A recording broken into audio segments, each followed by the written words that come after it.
பசிக்கு குழந்தை நைட் டைம்ல அழாம இருக்கிறதுக்கு இந்த கிரீன் சட்னியை தாராளமா 7 மாசம் இருக்க குழந்தையில இருந்து கொடுக்க ஸ்டார்ட் பண்ணுங்க. இந்த கிரீன் சட்னி கூட கேரட் இட்லி சாப்பிட்டா ரொம்பவே சூப்பரா இருக்கும். கேரட்டை நல்லா கிரேட் பண்ணிட்டு இட்லி மாவோட சேர்த்து ஒரு 5 மினிட்ஸ் கிட்ட மூடி வச்சிருங்க.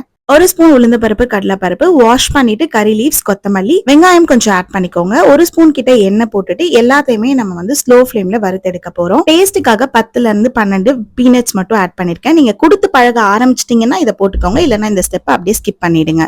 வதக்குனதை ஆறுறதுக்குள்ள ஒரு சைடு இட்லி ஊத்தி வச்சிடலாம். இந்த இட்லி வேகிறதுக்குள்ள ஆறுனதை எல்லாத்தையும் எடுத்து நம்ம மிக்சியில பிளெண்டர்ல லைட்டா தண்ணி விட்டு அரைச்சு எடுத்துக்கலாம். நல்லா மையா அரைச்சுக்கோங்க.